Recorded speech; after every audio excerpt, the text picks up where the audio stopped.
Welcome to episode 259 of Sports Geek. On this week's episode, I chat with Phoenix Suns CIO Steve Reese about sports technology and how sleep is transforming performance on and off the court. Welcome to Sports Geek, the podcast built for sports digital and sports business professionals. And now, here's your host, who once wore an inflatable sumo wrestling suit under his guise of halftime entertainment, Sean Callanan. Thanks, DJ Joel. Yes, my name is Sean Callanan. You can find me on all platforms, social media, at Sean Callanan, and you can find the podcast at sportsgeekhq.com and on all good podcasting platforms. Yes, I did don an inflatable suit many years ago in front of, I think, 15,000 people at a basketball game at Melbourne Park, now known as Rod Laver Arena. And I tell you, it is hard work trying to move in those giant inflatable sumo suits. And you can try to coordinate a fight as best you can, but when you get on your back, it is really hard to get up. But the things we do to promote sport and get the fans involved, I'm sure a lot of you have similar stories and you've donned, if not an actual sumo suit, a mascot suit, or done something that might be seen as embarrassing, but it's all part of the world of sport. Today's guest is Steve Reese. He's CIO of the Phoenix Suns, and we talk about his career in the world of sport and sports technology and how technology has changed, but then also talk about what he's been doing in the world of sleep with the Phoenix Suns. But before I get into that episode, just a quick promo for the Patreon campaign. If you listen to this podcast and you've got this far and you've listened before, hopefully you're getting some value. And if you're getting some value, I'd love you to become a Patreon of Sports Geek. Why support us? The Patreon campaign is to support the costs around the sports business content that we produce across emails and these podcasts. And the podcasts that come out Friday, the new Q&A podcast, they help pay for the all the essentials that are required. James, my podcast editor, Jolie, that helps with the show notes and booking guests and the like. So if you enjoy the podcast, please check it out. Go to sportsgeekhq.com/Patreon as a personal supporter. It's $4 a month, which is less than a cup of coffee. But if you are a sponsor, if you would like to sponsor the podcast, this is the best way to do so. You will be able to reach the podcast audience, and your logo and link will be in every single Sports Geek podcast show notes, and also Sports Geek News, which you can get by going to sportsgeekhq.com/SGN. Well, that's enough for this. For those of you who have become Patreon subscribers, thank you very much. And now here is my chat with Steve Reese from the Phoenix Suns.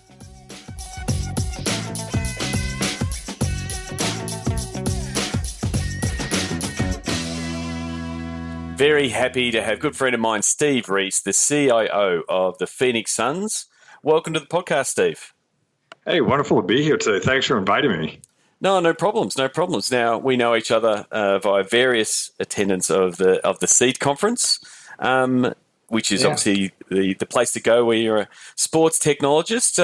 How did you get your start in the sports business and the technology area of sport?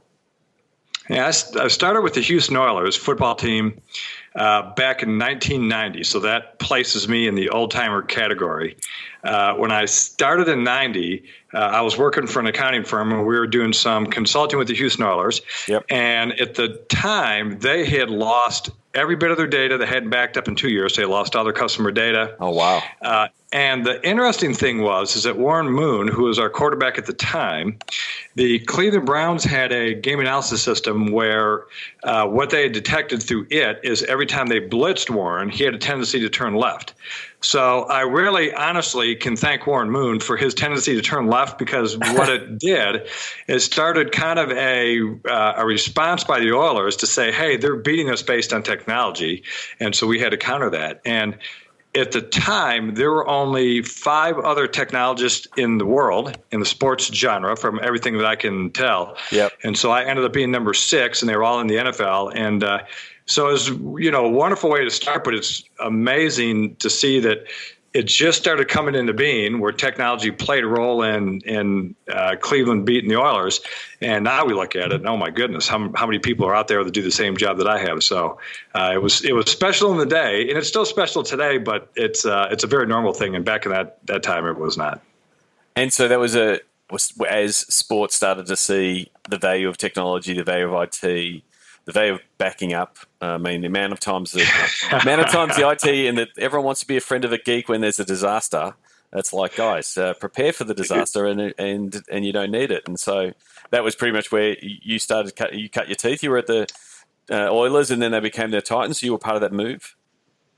Yeah, it was part of the move. So, that was something. I will tell you what, when I look back at my career and what were some of the biggest accomplishments or things that I had weathered, just relocating a franchise, I have got to tell you, it was tough. Yeah. We ended up with the Oilers over the 2 years that we relocated to Tennessee. In a 1 year period, we had office moves of 50 or more people over a 15-month period.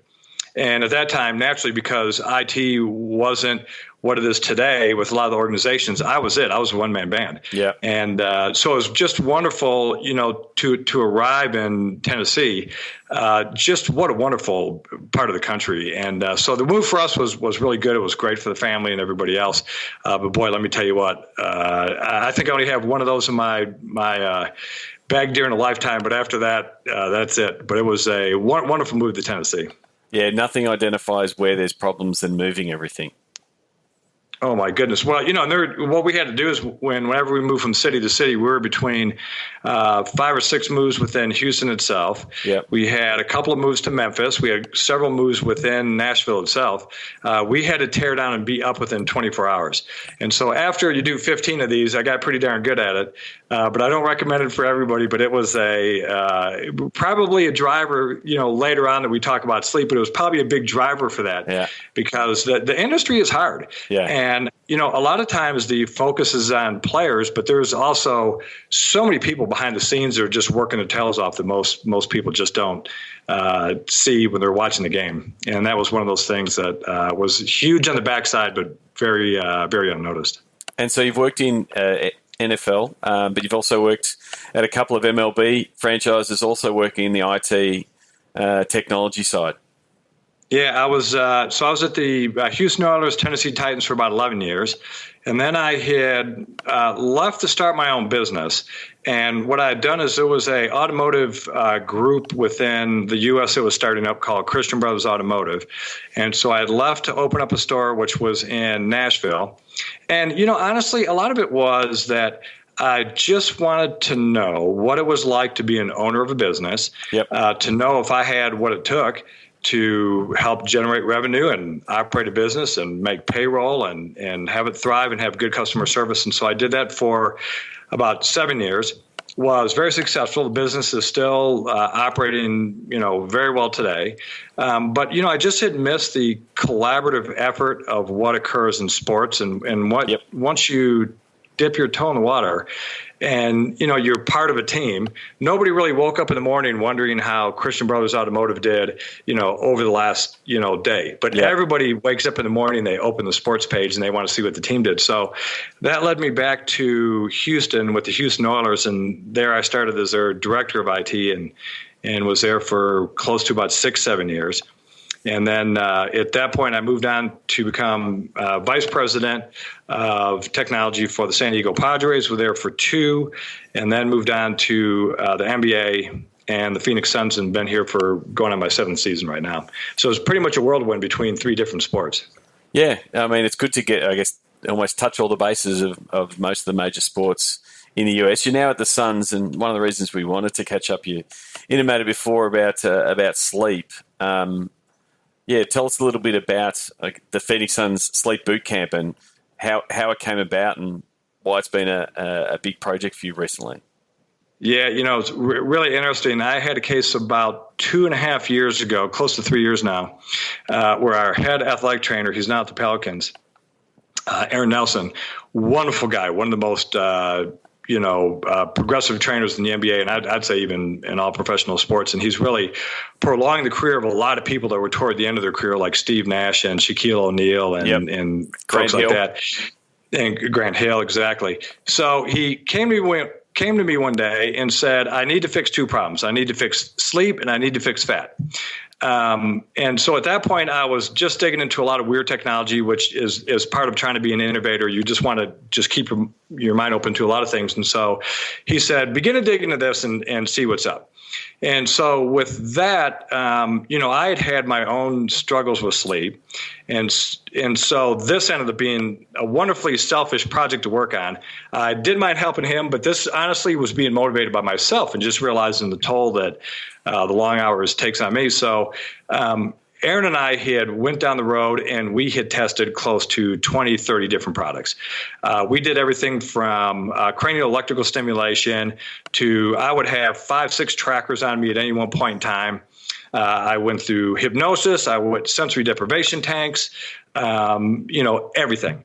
So with all that being said, we had tried a number of things. And so I struck a deal with Aaron and I said, tell you what, whatever we do for the players, what I want to be able to do is to also use that for the front office. Okay. I want to be included in any group. So if you help me, I'll help you. So down the trail we went, just beginning to investigate just what's available and honestly just how deep the problem was in U.S. culture.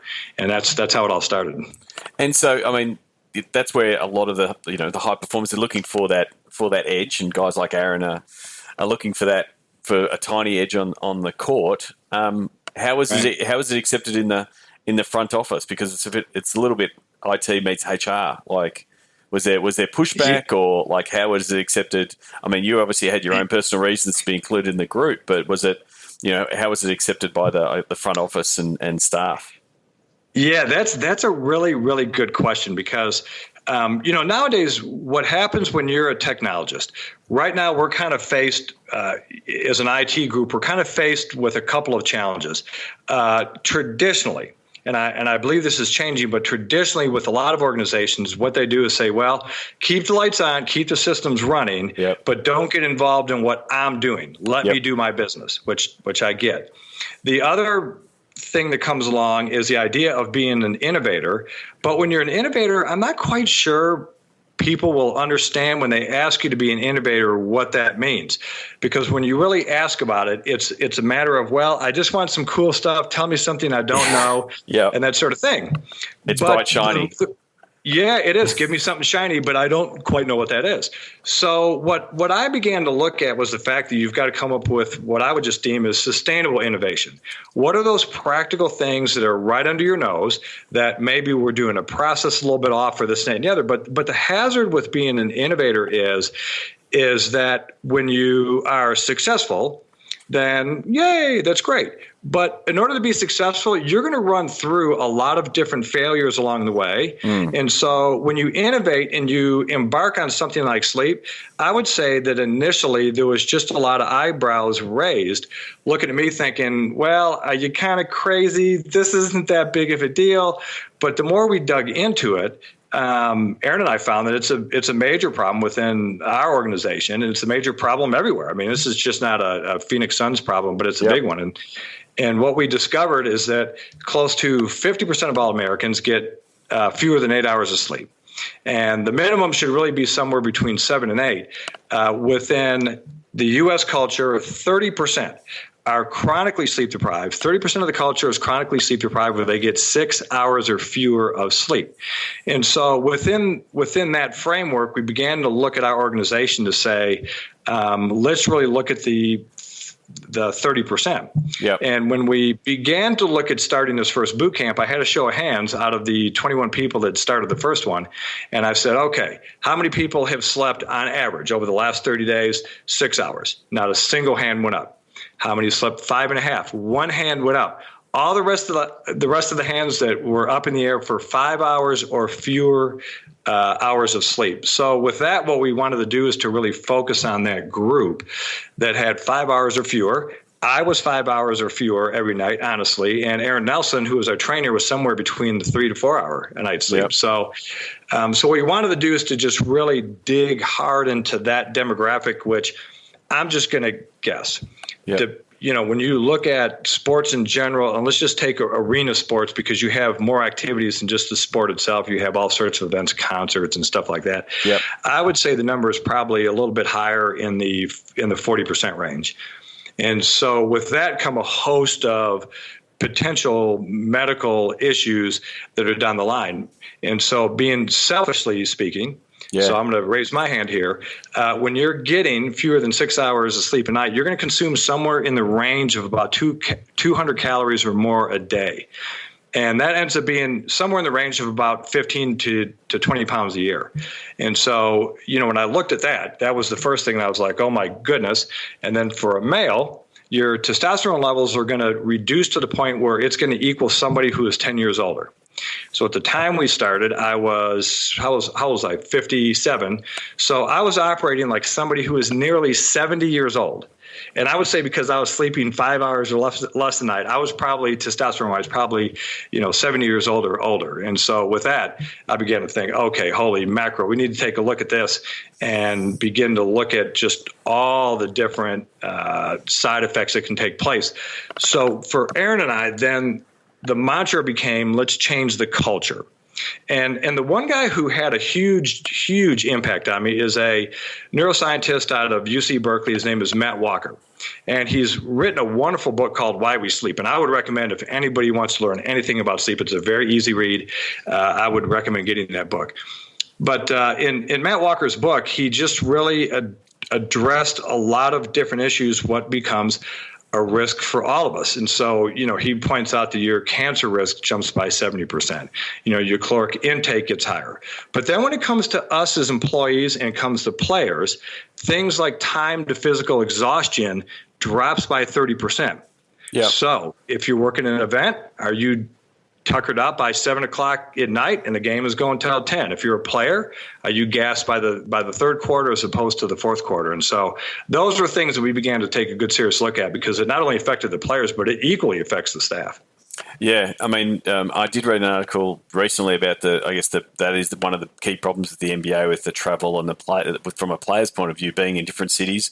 And again, it's also the coaches. The game finishes at 10 or 11, you're back at the hotel, your body doesn't get ready for sleep until 1 or 2, and again, you're up at whatever hour to be on a train or be on a plane to get to the next venue. So, well, Sean, that's a really good point, because back when I first started in the NFL, the average life expectancy of an NFL coach was right around 65 years old. Yeah. And I honestly believe, and I'm not sure if those statistics have been compiled since then, but I honestly believe that a lot of those were dictated by sleep. It really becomes a self-fulfilling prophecy where a lot of the coaches were like, well, I'll sleep when I die. Yeah. Chances are is that your mortality rate just drops, when you're not sleeping like that. But another factor, and this was the one where Aaron and I were determined we wanted to change the culture for good. And that was when it comes to your, how cooperative employees are. Yep. So what happens is that when you're, getting less sleep, then you have a part of your brain called the amygdala, and it's basically your emotional center. And when you're getting, 6 or fewer hours of sleep, your amygdala, your emotional, your fight or flight center is going to end up being 60% more active. So Steve Reese, I wake up and I have 5 hours of sleep. Steve Reese is 60% more emotional, which for me, I really don't need to be any more emotional than what I am. I think I'm off the charts a little bit. However, your prefrontal cortex, or your ability to apply the brakes and not act like an idiot, ends up being 70% less effective. So not only are you more emotional, but your ability to stop yourself from an emotional outburst or being snarky or whatever you want to say ends up putting you in a really bad position. And so that to me was the thing that kind of pushed it over the top for me, is that as far as my attitude and how I operated at work and my happiness and my weight and everything else, I just thought it was a good thing for me to try on myself. And as people began to see the difference, I was changing physically. Yep. I was changing in my outward actions. People began to say, hey, what in the heck are you doing? And I said, you're not going to believe this, but all I'm doing is sleeping. Yeah. And so, I mean, sleep is far more complex than most people think. It's not just going to bed and getting up in the morning. Like, there's different problems around sleeping, whether it's I can't get to sleep at night, I wake up in the middle of the night, there's really restful deep sleep and interrupted sleep. Mm-hmm. How do you because it is a third of our life, or it should be, as you're sort of saying. Where do you start tackling the problem? Yeah, that's a good one because, everybody's sleep problems are just slightly different. They're a little bit unique to who they are. Yeah. And so what we did is we really attack it from two different directions. The first one we have is that, what does it take to get to sleep? Yep. And so when we first start our boot camp, we pass out a box that has, I'm going to say, about 20 different items in there that are to be used just depending on what people's issues are. So one of the things we do is the front end of the problem is, how do I fall asleep? So what we begin to do is give people the tools and the pointers to say, how do I do that more effectively? So some of it's free stuff. It is make sure you don't drink coffee after noon. Coffee has a half-life of 5 hours, so if I'm drinking coffee at noon, it's still in my system until 10 o'clock at night. So I begin to, and our participants begin to prepare for sleep at about 11, 12 o'clock. And what they do is they don't drink coffee. They make sure that, they'll try to get in some sort of exercise before the end of the day. Yep. We don't want to do that too close to sleep. So exercise is a part of that. Another part is that we have blue light filtering glasses that we give everybody. So when I get home at night after exercising, I pop on these glasses. You can hardly see my eyes, but it filters the blue light. And then what that does is begin to encourage melatonin production in my system. And basically melatonin is just somewhat of the town crier that tells my body, hey, time to go to sleep. Hey, shut the system down. And so between, giving people simple free advice like go to bed consistently, coffee reduction, no alcohol, 3 hours or more before bedtime, try to reduce that. All those things have allowed, I would say, good to 50 to 75% of our participants to fall asleep much faster than what they were. But I'm going to back up just a second here. Yeah. Because one of the things that is a big, big issue is sleep apnea. Okay. And so what we did is we partnered with a local company here in Scottsdale that has an app called Drowsel. And so the first thing we'll do is when we kick the boot camp off is we will encourage everybody to sleep in a bed by themselves and let Drowsel listen to their breathing. And then what it does is a initial assessment of whether they're a candidate for sleep apnea. And it listens to the breathing and analyzes stuff, and then they have a chief medical officer on the other side that will get back to them and say, hey, you may have an issue. Let's talk about how to guide you to your doctor in order to get some assistance. 30% of the worldwide population, and it doesn't matter whether you're in great shape or out of shape, but 30% of the population have sleep apnea. So that's really the first place we start.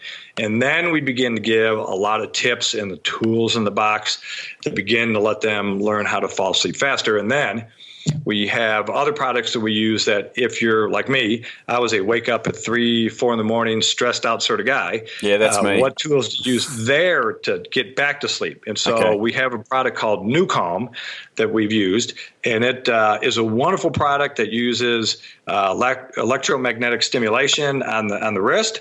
And then you listen to binaural beats. And then what that does is put you back into a REM state of sleep for a couple hours. And so with all those tools, and what it does is the more you reduce your anxiety over sleep, it just seems like then people begin to relax and truly, utilize the time that they have while they're in bed.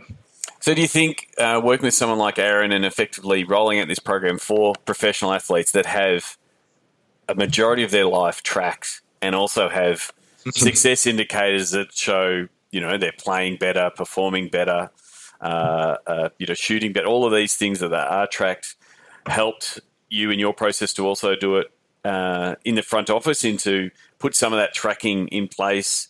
Again, not to the level of detail. We're not checking your free throw percentage or anything like that. But if you're tracking that, this is how much I'm sleeping, this is how I'm feeling. Like, was there what kind of tracking were you doing to say, well, this is working? Because like you can just say, I feel better, but there's nothing better than saying, oh, I felt better 7 days in a row, and you start seeing different progress. What were you tracking in the front office and sort of bringing some of that sports high performance into the program? Yeah, so there's kind of two ways we've done this. It's evolved a little bit because, naturally our first boot camp, we had one set of things we did. And then after that, we're slowly evolving it. And so The first thing we do is just do subjective measures. Yep. You tell us, are you feeling better? How much are you yawning before noon? How much coffee are you ingesting? All these sort of, indicators that would tell us maybe something's working. Within the Drowsel app, what we're starting to do is they also have I don't know what you want to call it, but kind of a reaction time piece of that. So then after people go to sleep and wake up, wait for about an hour or so, and then they've got this reaction app that you can work on, and you record the number of hours you slept, and then it matches that with your reaction time. Okay, so it's a little bit like the concussion testing that they do to say, well, this is your baseline, and if you're getting better or worse. Yeah, right on. Because and so you can objectively see, is this helping or is this not helping? And what we're finding, and I was a great example of this, as I began to lose weight, and I really honestly did not operate any differently than just sleeping. Yep. But I would say my workouts were better because I had more energy. I drank less coffee just because my palate honestly changed because I didn't feel like I needed it. My dietary habits changed because I was sleeping more, and so I tended to have less fatty foods and stuff like that. And as people begin to see these changes within themselves, then it spirals, and they just keep pushing it and going further and further. But to your original point on how was a lot of this taken in the front office, and how do you track and how do you build?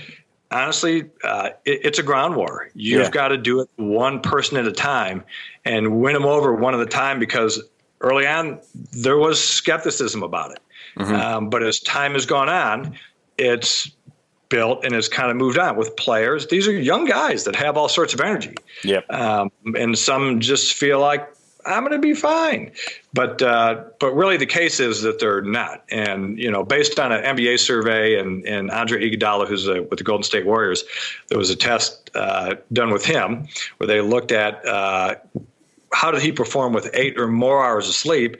And we ended up having, minutes played increased by 12%, points per minute increased by 29%, 3-point percentage increased by 2%, free throw percentage by 9%. So all of these things, you begin to look at objectively, but I think it's a little bit that, that'll never happen to me. But I'm telling you, the proof is in the pudding that as people have experienced it and had periods of restfulness, you really don't want to go back to the way you used to be, because you're just really a much happier person all the way around. So as you said, you've done the pilot project and it's evolving. How do you see this? Do you see this being embedded in the Suns as another part of the business that is that both staff and players are expected to, is probably the wrong term, but it's another opportunity for them to better themselves and those kind of things. What's the program going to look like going forward?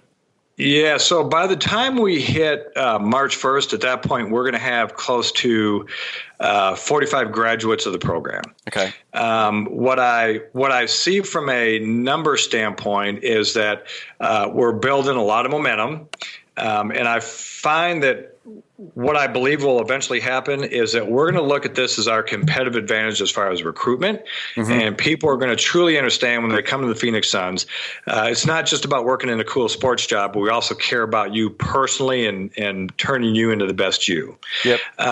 Selfishly speaking, on the money side, what we're seeing, industry standard numbers that are coming out are saying the people who have treated or people who don't have treated sleep apnea will cost the company about $3,500 more a year in medical benefits. And so I think we have this wonderful positive two-edged sword. Not only can we turn you into a better person, but we could end up shaving, as far as the Phoenix Suns are concerned, we could end up shaving close to $500,000 just off our cost of medical per year. And that may be the difference between, do we raise our rates or do we not raise our rates? Yep. If the program was applied all the way through the NBA, that would end up being millions that we would save. So what I see is I see it becoming a staple within our organization. But also what I'm beginning to see is we are now, with our global partnership group, our marketing partnership group, are beginning to roll this program out with our partners themselves. Okay. So we've got our own partners who have caught wind of the program, and what they're saying is, hey, can you help us? We also have a problem. And so that ends up being a wonderful value add.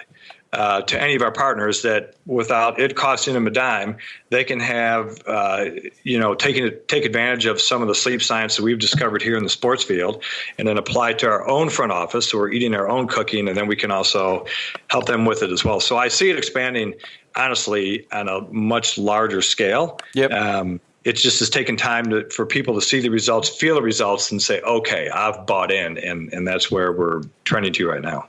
Yeah, there's some really good upside there, especially the exporting effectively the innovation that you're driving at the Suns and saying, well, how can we help our partners?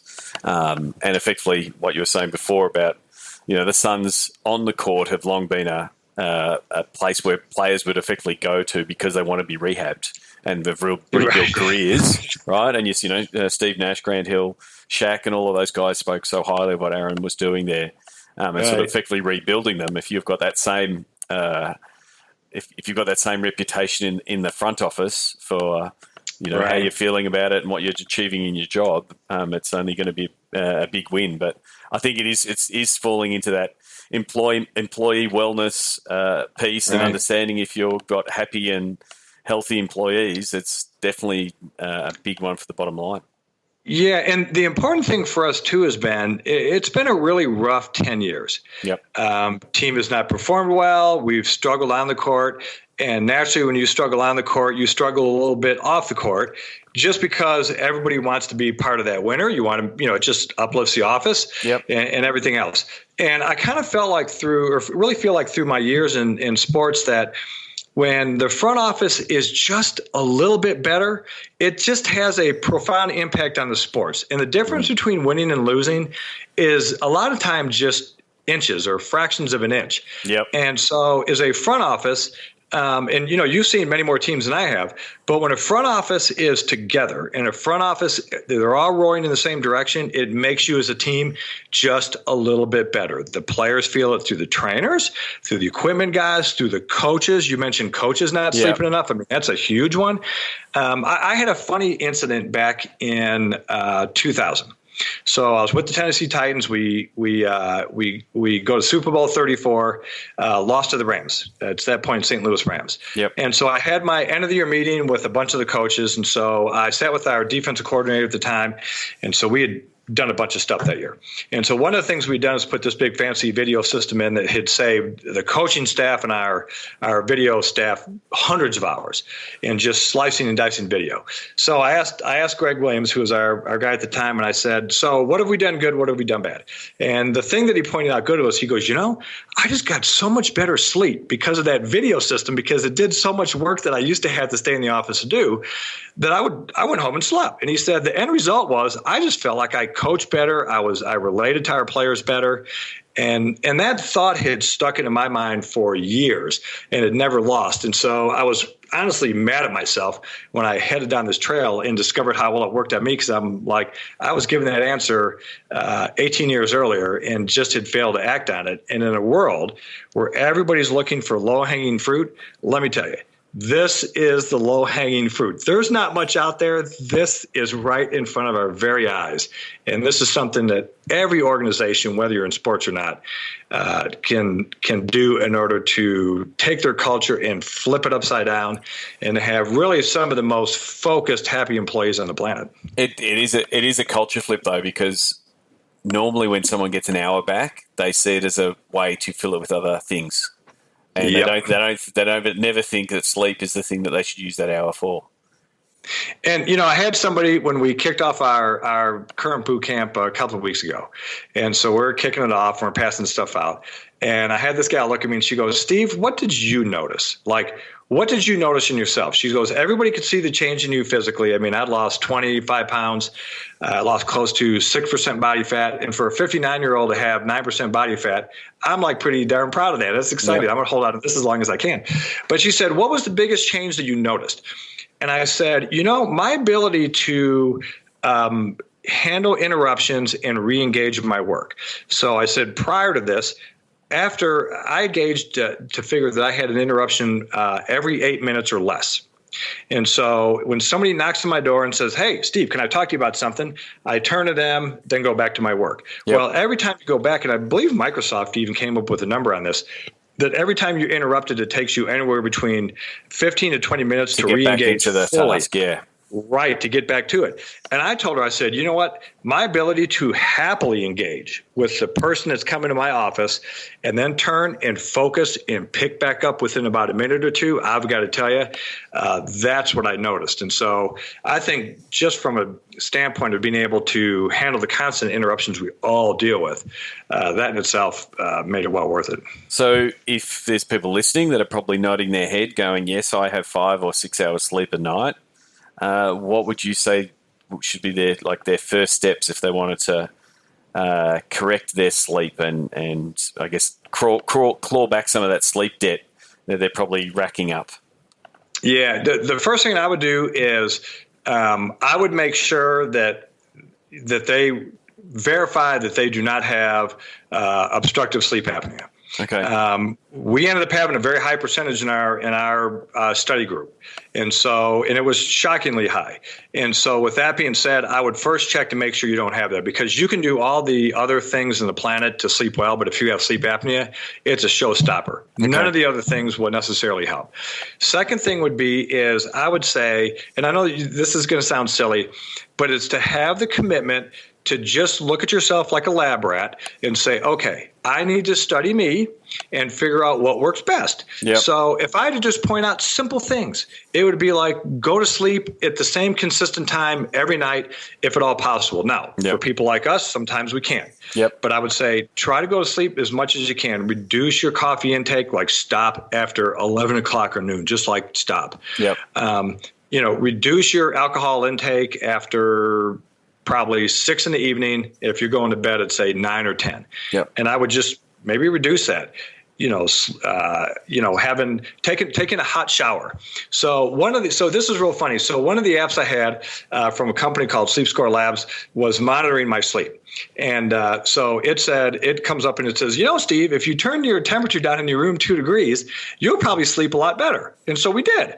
So our bedroom was like an ice box. It starts turning into an ice box at about 5 o'clock at night. Yep. But just reducing the temperature was good. And then taking a hot shower before I go to bed, and that encourages melatonin production. Okay. So these are really, really simple, no-cost, low-cost things that will make a world of a difference, but just consistency at bedtime and just the reduction of alcohol and coffee. Yep. And even light exercise. Go out and take your dog out for a 2 or 3 block walk, but just something to encourage your body to get a little bit tired. And then we kind of build, we build up there, but on the easy side, those are no cost things. And I will add one more, and that is National Geographic came out with a really good issue on sleep. And one of the illustrations in there show that if you're looking at your iPhone during that time when melatonin should be coming into your system. So for me, my melatonin, I believe, comes in somewhere between 7:30 and 8:30. So if you're looking at your iPhone, that will really kind of stop your melatonin production and delay it for close to 60 minutes. If you're reading an iPad, that could delay your melatonin production up to 90 minutes.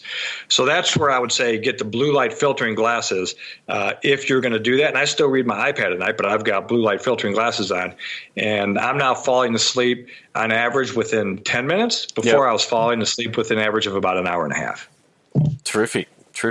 So then the counter, and I'm sure you've heard it from your boot camp, and you've got this coming up. You're about to go through a stadium renovation project at the Suns, which is going to produce a lot of work, and you're going to be doing it on the fly while the stadium is under use. Looking forward to the project itself, but how do you manage that as a big project and the stress that comes with it?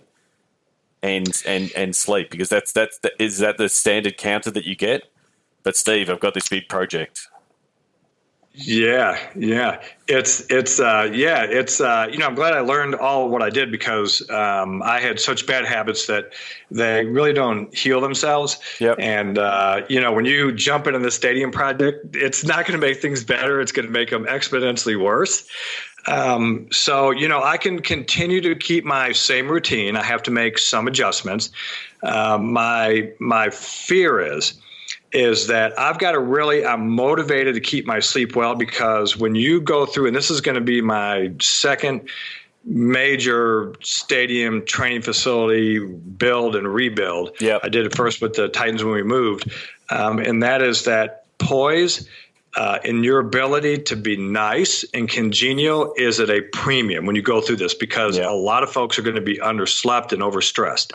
And so my motivation is to try the best I can to, to not let my human come out, so to speak, and to just weather this. And so, it's going to still be the same struggle, but I'm not sure, based on the NBA season or a WNBA season or anything else, it's going to be a lot more. It's just going to be more of it. And so, and a lot of the people who are within our IT department too, I have to really take a look at them. And when I feel they're being overtaxed, there's times I have to just tell them, shut it down, get home, rest up, come back in. And the more you do that, once again, my productivity and focus has went up with sleep. So I just am more motivated than ever to do that during this, because this is going to be a stressful time. Yeah. I've just started playing and testing out a focus tracking tool, Foci, that effectively tracks when you're focused and distracted or fatigued, that kind of stuff. I've just started playing with it in the last couple of weeks, and how's it coming? It's still new. It was one of those ones off Kickstarter to try to see. But the idea is that when are you in that deep work? How long can you get into that deep work? And it is tracking breathing and that kind of stuff. But it is interesting. And then also when you're in either a conversation or something, or if stress is hitting you, whether it's reading an email or trying to do a report, it can again give you those pointers to say, pull back, notice it. So I look forward to chatting with you in 18 months or so, hearing how the project's going, and the fact that these signs and you've got a team that's been doing the project. Hopefully it moves them a little bit more smooth. It's always going to present its problems, but hopefully it's a little bit more smoothly for you and the team. Well, the problems you're going to run into is that you need to get a tailor, because I ended up having to either get my pants altered or buy a brand new set of clothes, because I lost 4 inches off my waist. And it was rather embarrassing, because I began to look like the bag lady when I would show up at work, and people were laughing that my pants are too crunched up, so they teased me into buying a new set of clothes. So, well, that's a good problem to have. That's a good problem to have. It sure is. Well, Steve, I want to get to the Sports Geek closing five. Do you remember the first sports event you ever attended? Yeah, I sure do. Now, I grew up in Detroit, Michigan, and I'm a big Detroit Pistons fan. Now they're my second team, naturally. I'm a Pistons man from the Bad Boys days, so I'm very much there with you. Yeah, I mean, Dennis Rodman, the whole crew. Yeah, they were fantastic. They fit the Detroit image. To be honest. But I went to a Detroit Pistons game back in 1975. Okay. My brother graciously brought me there. He came home from college and just said, "Hey, it's time to go to a Pistons game." They were playing at the Pontiac Silverdome at the time. Yep. And so it's kind of a weird venue, because they had to curtain off half the place, but. It was, it was really kind of neat, and it was funny to think back years later that I'm working in the NBA, but at that point I would have had no clue whatsoever. Crazy. And you would have obviously been to a lot of sports events in your time. Do you have a favorite food memory or a go-to food when you're at a sports event? Honestly, if I exclude beer, because I'll tell you that's the number one. Yeah. But if I exclude beer, I'd probably say pizza. Pizza's really, really easy to eat. It's honestly, when you're sitting in seats and you're a little bit cramped in there, it is a really compact food, and you get all four food groups just about, a little bit more of one food group than the other. But you get all the food groups all together, and you can eat it without spilling all over yourself. So it's as somebody who's a little bit of a neat freak like I am, pizza I think I'd have to go with. Terrific. What's the first app you open in the morning? Well, there's two that I open. One, honestly, is my Apple Maps. When I'm driving to work, what's the best way to get to work? Yep. I've got quite a bit of a commute between here. It was normally about an hour and 10 minutes. And now I got an electric car, so I get privileged to ride in the high occupancy vehicle lane. Yep. So I now make it to work in 38 minutes, but I still turn on my Apple Maps. is the first thing. But the second one that I go with is audible.com. Okay. So I listen to a slew of weird and strange books that have nothing to do with technology, just to round myself out. Yep. I figure if I'm at a party one day and somebody's going to ask me about something, I need to be a little bit versed on just about everything. So I churn through a number of crazy audiobooks. And it helps to fill the time while I'm driving. In the fiction, non-fiction, different, what type of styles do you find yourself listening to in Audible? Yeah, most of them are going to be either scientific, going to be kind of scientific, type books as far as, like there's one I'm reading right now called The Body Keeps Score. Yep. And it's a really interesting book on traumatic brain injury. Okay. Or people who have PTSD, and it just shows how their body physiologically reacts to historical trauma, which has been, a wonderful one. And then naturally, Matt Walker's book, Why We Sleep, I had that one. Another one, The Power of Habit, Why We Do What We Do. Okay. So there's just lots of weird things that I go in there. I read a philosophy book once, and so my youngest son and I were talking philosophy one day, and he was like, how in the heck did you know this? Well, it's these stupid audiobooks. So have you one that I've listened to was recommended by a former former guest was Everybody Lies, which is a really good deep dive into social data, and then what people say they like and things like that, but then what they actually do. I would agree with that. Just even the title of it. Yeah. There's a good one from a gal named Angela Duckworth called Grit. Yes, highly recommend that one as well. Yeah, Grit is absolutely awesome. So it's and then there's the last one. Amy Cuddy had a book called Presence. Okay, bringing your best self to your biggest challenges. And that's also a really, really, really good one. So I would say, hey, if I were people, become well-versed. Pretend like you're very well-read, but just be well-heard. Yes. And listen to these audiobooks on the way to work if you have time. Terrific. Well, I think you just answered the next question, which is who people should follow and why. Check out those books. Check out Matt Walker's book. And I agree. Angela Duckworth's book on grit is a really good read. I listened to it as well. It was an audible book for me. And I'd throw Joe Rogan has a great podcast. He has all sorts of strange and weird guests on there. But Joe Rogan's also another really good guy. He is effectively one of the most downloaded podcasters in the world, I think, these days, Joe Rogan, and absolutely prolific to be pumping him out every single day. Lastly, what social media platform is your MVP? What's the channel that's the best one for people to connect with you on? Man, I'm so embarrassed. I'm so embarrassed about this. Probably Facebook is the biggest one, to be honest with you. But I've really cut my social media use back a little bit with going to sleep earlier. Yep. So Instagram, I'm on Instagram. I'm also on Facebook. Those are probably the biggest ones. I have a presence out on Twitter. My wife tells me I'm a knucklehead and I should probably learn to use those a little bit better. But you are on LinkedIn. And so people can connect with you there. So where is the best place for people to connect with you if they want to reach out, learn more about what you're doing, maybe learn more about the Sleep Boot Camp? What's the best way for people to connect with you? Yeah, I would say if they want to reach out, they can reach out to me directly via email. It's going to be sreese@suns.com, and it's SREESE at suns.com. Yeah, feel free to reach out. Everybody deserves a good night's sleep. I'm more than happy to share any of that information. And, it's liberating. There's many parts of our lives that we cannot control. For most of us, or for a vast majority of us, sleep is one of those areas. And once you're able to get control, it just becomes addicting. It's a wonderful thing to have control of that, because once you get that, you have control of many other parts of your lives. But they can certainly reach out to me there. That would be no problem whatsoever. Oh, terrific. Well, thank you very much for taking the time your afternoon. Hopefully doing a podcast interview doesn't affect your sleep tonight. And if anyone is listening to this late at night, I hope you've got your blue light glasses on and you're not having your coffee and you've put that glass of wine down and you get a restful night's sleep. So, Steve Reese, thank you very much for coming on the podcast. Well, thank you very much. Thanks for having me on. And you have got some wonderful material. I have read much of it, listened to much of it. It's been fantastic. So I feel absolutely honored to be here today. So I appreciate that. New workshops on audience, content, distribution, valuation, and pitch following Sports Geek's Digital to Dollars process. Go to digitaltodollars.com. Thanks again to Steve Reese. Please connect with him on LinkedIn or send him a tweet.